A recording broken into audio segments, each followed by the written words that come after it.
Today, more than 8 billion people are living on Earth. We build enormous cities, launch probes beyond the solar system, and create a civilization that covers nearly every corner of the planet. But imagine that you could travel back in time nearly 1 million years. There would be no cities, no borders, no civilization. Only a brutal world where waking up each day meant fighting another battle for survival. Then you are confronted with a number that shatters everything you thought you knew about human history. Not millions of people, not hundreds of thousands, but only about 1,280 breeding individuals remaining across the entire Earth. If that number is accurate, it means that all 8 billion people alive today are descended from a group smaller than the audience inside a movie theater. Just a few more seasons of drought, a few more severe winters, or one more epidemic, and the story of humanity might have ended before it ever truly began. Even more astonishingly, no one knew that this event had ever occurred until 2023, when modern DNA analysis technologies revealed, for the first time, a trace that had remained buried for nearly 1 million years within our own genome. What scientists discovered not only transformed our understanding of human evolutionary history, but also raised a series of questions greater than ever before. What caused nearly all of our ancestors to disappear? Where did that tiny group of people live? How did they survive for more than 100,000 years in a world that was collapsing around them? And could that very catastrophe be the reason humans today possess intelligence, cooperation, and civilization on a level no other species has ever achieved? Today, we will follow the surviving traces hidden in DNA, archaeology, and climate science to uncover a chapter that was almost erased from history. The story of the moment humanity came closer to extinction than anyone had ever imagined. The first thing to understand is that the number 1,280 did not come from archaeologists excavating exactly 1,280 ancient human skeletons. In reality, they found almost nothing. For decades, the period beginning nearly 1 million years ago remained a strange gap in the fossil record.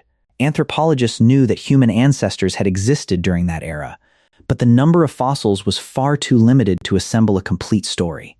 It was like trying to read a book after most of its pages had been torn out. The final answer was not buried underground. It was hidden inside the body of every one of us. Every cell in your body contains a diary written in DNA. Unlike history books written by humans, this diary does not know how to lie. Every tiny mutation that appears in the genome is like a timestamp, passed from parents to children across hundreds of thousands of generations. The problem was that scientists previously did not possess the tools required to read the entire diary. That changed when a research team led by Wangji Hu and his colleagues developed an entirely new computational method. Instead of examining individual segments of DNA separately, they compared thousands of modern human genomes simultaneously, then traced each genetic change backward into the distant past. The farther back they went, the more it felt as though they were entering a room where the lights were gradually going out. Then, suddenly, around 900,000 years ago, nearly every genetic trace disappeared. It did not decline slightly. It did not fall by half. It almost vanished completely. At first, even the research team could not believe the result.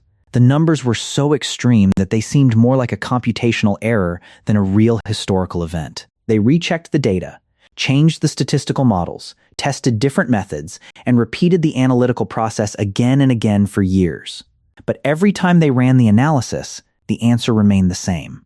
Approximately 98.7% of humanity's ancestral population disappeared during a period lasting more than 100,000 years. The survivors were forced not only to battle a hostile natural world, but also to confront an invisible enemy that was even more dangerous: the fragility of having such a tiny population.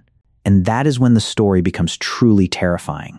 Looking only at the numbers, you might assume that this was simply a population decline. But nature almost never wipes out nearly an entire species because of one single cause. So what actually happened? To find the answer, we must look toward the sky, not to search for an asteroid, but to examine the orbit of Earth itself. Around 900,000 years ago, our planet entered one of the most dramatic periods of climate transformation in geological history. Scientists call it the mid-Pleistocene transition, the moment when Earth's glacial cycles changed completely.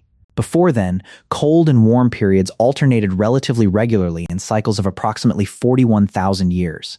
Living organisms had time to adapt. Ecosystems had time to recover. But then that familiar rhythm was suddenly broken.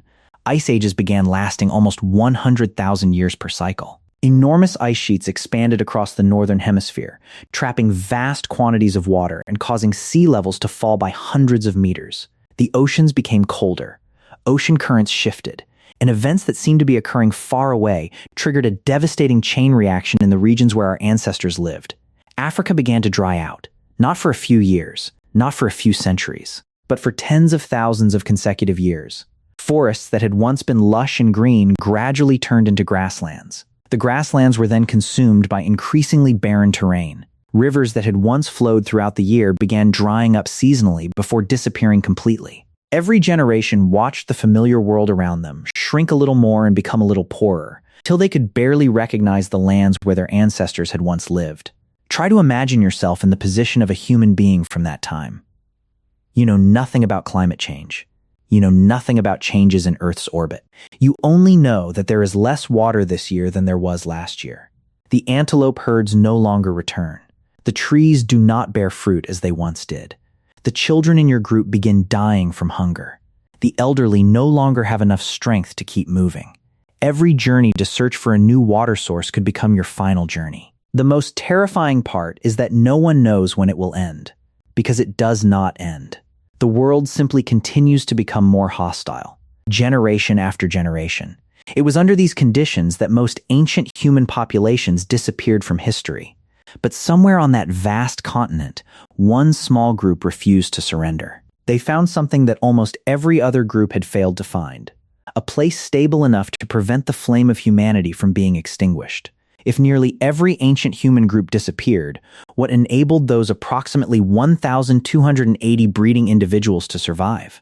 The answer probably did not lie in physical strength, nor did it lie in superior intelligence from the very beginning. It lay in something far simpler. They found a place where nature had left behind a small amount of hope.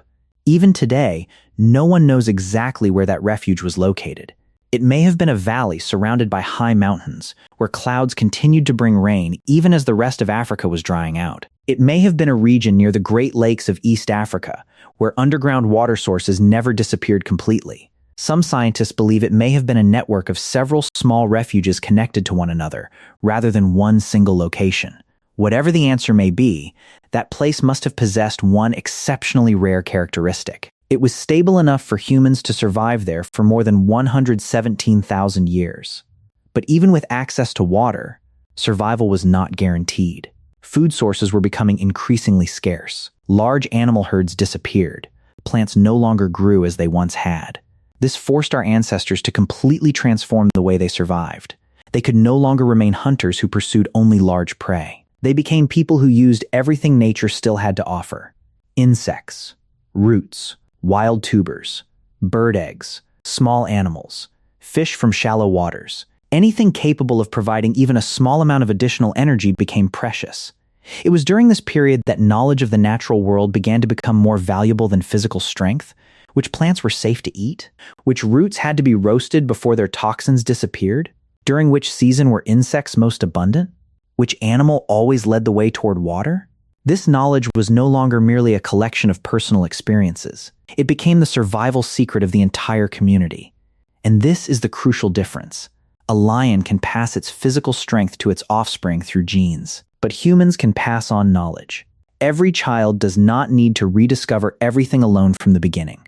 They learn from their parents, from their grandparents, from the entire community. That means every generation begins where the previous generation ended. Over time, the amount of accumulated knowledge becomes increasingly greater. That is an entirely different form of evolution, not the evolution of the body, but the evolution of culture. In a world where one mistake could mean death, the ability to learn from others faster than any other species may have become the greatest survival advantage our ancestors ever possessed. And then, in the middle of a crisis that seemed to contain nothing but loss, another discovery began to change the destiny of humanity. It was fire. Not merely fire for warmth, but the first technology powerful enough to alter the very course of human evolution. When we think of fire, most of us think of heat. But for our ancestors, fire was never only about warmth. It was the difference between a species approaching extinction and a species that still had a chance to survive. Interestingly, Humans may have known how to use fire long before the population bottleneck occurred. However, during this period of extreme climate conditions, fire was no longer merely a useful tool. It became a requirement for survival. Imagine that you have finally found a plant root after spending several days with almost nothing to eat. If you eat it raw, your body can barely digest all the starch inside it. Some roots also contain enough toxins to poison you. But all you need to do is place them over glowing embers. Everything changes. Heat breaks down the structure of the starch, softens the tough plant fibers, and neutralizes many harmful compounds. It is the same amount of food, yet the body can absorb significantly more energy from it. For a group that is only days away from starvation, this is no longer a matter of cuisine. It is a matter of survival. The same is true of meat. Cooking kills parasites, reduces the risk of infection, and most importantly, makes digestion easier. The body no longer has to spend as much energy processing food. That saved energy can then be used by another extraordinarily expensive organ, the brain. Today, the human brain accounts for only about 2% of total body weight, yet it consumes nearly 20% of all the energy we use each day. A large brain cannot survive if food is always scarce and difficult to digest. For this reason, many researchers believe that the effective use of fire did more than help humans survive the crisis. It also created the conditions that allowed the brain to continue developing. But perhaps the greatest impact of fire appeared after the sun had set. For most animals, nightfall is the moment when nearly all activity comes to an end. They sleep, hide, or hunt silently in the darkness. Humans are different. A small fire extended our day by several hours. It created time to repair tools, to care for the injured, to teach children how to shape stone, recognize animal tracks, or memorize the paths leading toward water. And around that same fire, something even more important than any tool began to take shape: the first stories. The first memories passed from one generation to another. Lessons that no longer died with the person who told them. Knowledge began to live longer than human beings. Perhaps that was the greatest invention fire ever gave us. Not the ability to cook food, but the ability to keep knowledge burning brightly, even after an entire generation had disappeared. And when knowledge began to be passed down systematically, another force quietly emerged. One that would become humanity's greatest advantage over every other animal on Earth: the ability to cooperate. If we had to choose a single characteristic that helped humans survive the crisis that nearly drove them to extinction, many people would say intelligence. But that may not be the most accurate answer. A single human being, no matter how intelligent, cannot survive months without food, packs of predators, or a prolonged drought. What made us different was never the strength of each individual. It was the strength of the entire group. Imagine a group of only 20 or 30 people living in the middle of a barren landscape. Every person is critically important. One person knows how to find water. Another is skilled at making tools. Someone else has experience hunting. An elderly person remembers the location of a stream that flowed throughout the year many dry seasons ago. If even one of them disappears, the entire group becomes weaker. If several people are lost in succession, the survival chances of the entire community decline dramatically. This forced humans to learn something nature rarely grants to other species. They did not cooperate because of kindness. They cooperated because it was the most effective survival strategy. Food was shared. The injured were cared for. Children were protected not only by their parents, but by the entire community. Older people, even when they were no longer physically capable of hunting, continued to play an essential role. They were the storehouses of the group's knowledge. They remembered previous droughts. They knew which plants could save lives when every other food source disappeared. They remembered the paths leading to water sources that the younger generation had never seen. In a world without books, maps, or written language, human memory was the most valuable library of all. This is also why many anthropologists believe that the long human lifespan was not an evolutionary accident. Older adults continuing to live after they were no longer able to reproduce may have provided an enormous advantage to the entire community. A grandmother who knew how to save the tribe from starvation could sometimes be far more valuable than a physically powerful hunter. Gradually, this cooperation created an effect that no predator species could imitate. Knowledge no longer existed inside the brain of one individual. It was distributed throughout the entire community. Even when one person died, most of their understanding continued to survive in other people. This made human communities more resilient than any single individual could ever be. From this point forward, evolution began favoring humans who knew how to listen, remember, and communicate. The ability to exchange information became increasingly more important than physical strength. Groups that shared information effectively had a greater chance of survival than groups that depended only on a few exceptional individuals. And when the pressure to survive continued for more than 100,000 years, natural selection began to do something extraordinary. It did not merely change the way humans lived. It began changing the human brain itself. We often imagine evolution as a process that occurs extremely slowly. A tooth changes, a bone becomes longer, a muscle becomes stronger. But when the population of an entire species falls to an extremely low level, those rules also begin to change. Imagine a jar containing millions of marbles in many different colors. If you randomly remove a small handful, the overall proportions of the colors will barely change. But if only a few dozen marbles remain in the jar, removing or adding a single marble can alter the entire result. Human evolution during the population bottleneck worked in a similar way. When only approximately 1,280 breeding individuals remained, every useful genetic trait had an opportunity to spread much faster than it would have in a population of hundreds of thousands. That does not mean that every mutation was beneficial. Quite the opposite. Genetic errors also became more common. Inbreeding became almost impossible to avoid. A new disease could wipe out an entire group. One prolonged dry season could erase an entire family line. The pressure of natural selection had never been greater. Those who reacted more slowly, learned more slowly, found cooperation more difficult, adapted less effectively. They simply had fewer opportunities to pass on their genes. Meanwhile, individuals who knew how to observe the environment, remember experiences, make rapid decisions, and coordinate with others possessed a slightly higher chance of survival. Across thousands of generations, that slight advantage gradually accumulated into an enormous difference. Many researchers believe that this may have been the period when natural selection began strongly favoring advanced cognitive abilities. Not only memory, not only dexterity, but also imagination. Imagine a hunter standing before a fork in the road. He has never traveled along the path to the left, but he can imagine what might happen if he chooses that direction. Will the stream still contain water? Are predators waiting ahead? Which direction will the antelope herd move? The ability to simulate the future inside the mind allowed humans to reduce the number of times they had to pay for a mistake with their own lives. That was an invaluable evolutionary advantage.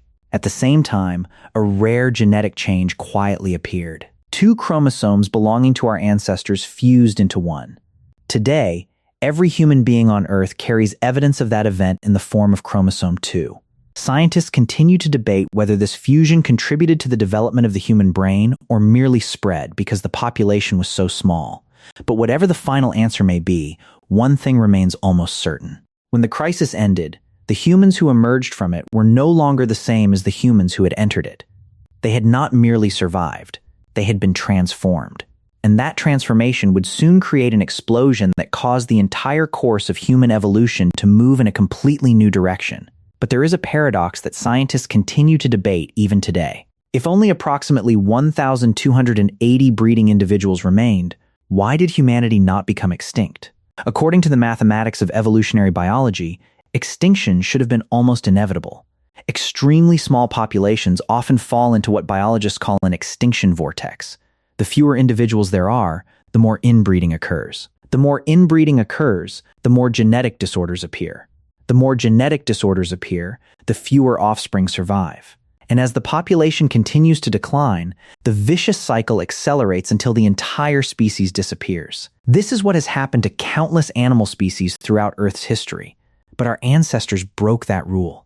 What saved them? One hypothesis that is receiving increasing support suggests that the answer lies in the way they organized their society. Perhaps those 1,280 individuals did not live together. They may not have been concentrated in one single valley. Instead, they may have been divided into dozens of small groups, each consisting of only 20 to 30 individuals, scattered across a vast region while still maintaining contact with one another. At first, this may sound dangerous, but the reality is exactly the opposite. If one group was destroyed by drought, other groups still remained. If one region completely lost its water supply, other regions could continue to survive. It was like refusing to place all hope in a single candle. Instead, Dozens of candles were lit in many different places. Some of them might go out, but the flame would never disappear completely. Today, this model is known as a metapopulation, a network of many small communities that repeatedly separate, reconnect, exchange members, and continue developing. The most important factor was not each individual group. It was the connection between the groups. Rare meetings to exchange partners helped reduce inbreeding. The sharing of tools prevented technologies from being lost. Stories about places with water, regions rich in game, and dangerous territories were passed from one group to another, spreading faster than any genetic adaptation ever could. In other words, humans began using social networks as a tool for survival. Not networks built from cables, not the internet, but networks built from trust, memory, and cooperation. Perhaps this was the moment when humanity's greatest strength first appeared. Not claws, not fangs, not speed, but the ability to transform hundreds of separate brains into one system capable of solving problems together. And when the climate finally began to improve after more than 117,000 years, that system created something no one could have expected. Instead of merely recovering, humanity exploded. Approximately 900,000 years have passed. Rivers have changed direction. Forests have disappeared and returned many times. Countless animal species that once dominated the earth now exist only as fossils. But the trace of that ancient crisis is still present. Not in mountains, not in caves, but within the body of every one of us. If you look at a crowd of thousands of people from every continent in the world, you will see different skin colors, different eye colors, different hair, different languages, different cultures. But when geneticists compare their entire genomes, something astonishing appears. Modern humans possess an unusually low level of genetic diversity compared with many other animal species. Two chimpanzees living in the same African forest may sometimes be more genetically different from one another than two humans living on opposite sides of the earth. That may sound difficult to believe, but it reflects a profound truth. We truly are one enormous family. If we trace the branches of the genetic family tree far enough into the past, every person alive today eventually converges upon the same small ancestral population. That also means every person you have ever met, every person living in a distant country, even every person you believe is completely different from you, carries within their body part of the legacy of the people who survived that near-extinction crisis. In a sense, all of us are descendants of survivors, not the strongest, not the fastest, but those who knew how to adapt, how to learn, how to cooperate, how to pass knowledge forward. That may be why, even today, when humans face natural disasters, epidemics, or new forms of climate change, we still tend to do what our ancestors did nearly 1 million years ago. We come together. We share information. We search for solutions together. Technology has changed. The world has changed. But humanity's fundamental survival strategy remains almost the same. Perhaps the greatest legacy left behind by that crisis was not a genetic mutation, nor was it a stone tool. It was the ability to transform the knowledge of each individual into the strength of an entire community. That ability carried a group of only approximately 1,280 breeding individuals back from the edge of extinction. And hundreds of thousands of years later, that same ability enabled their descendants to reach every continent, explore the depths of the oceans, decode their own genome, and even look farther into space toward other planets. Perhaps the greatest miracle in human history is not how far we have developed. It is the fact that we once came so close to never existing at all. For nearly 117,000 years, our ancestors lived on the boundary between survival and extinction. From a population of only approximately 1,280 breeding individuals, they left behind a legacy that is now shared by more than 8 billion people.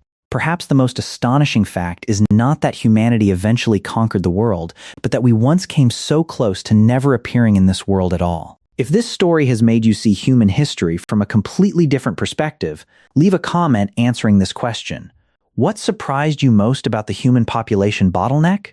Do not forget to press like and subscribe so you can join the channel on our next journeys of discovery. And if you would like to explore another mystery that also transformed the destiny of humanity, watch the next video now. What made Homo sapiens the last surviving human species? In that video, we will explore why the Neanderthals, Denisovans, and many other human species disappeared, while our ancestors became the only human species still alive today.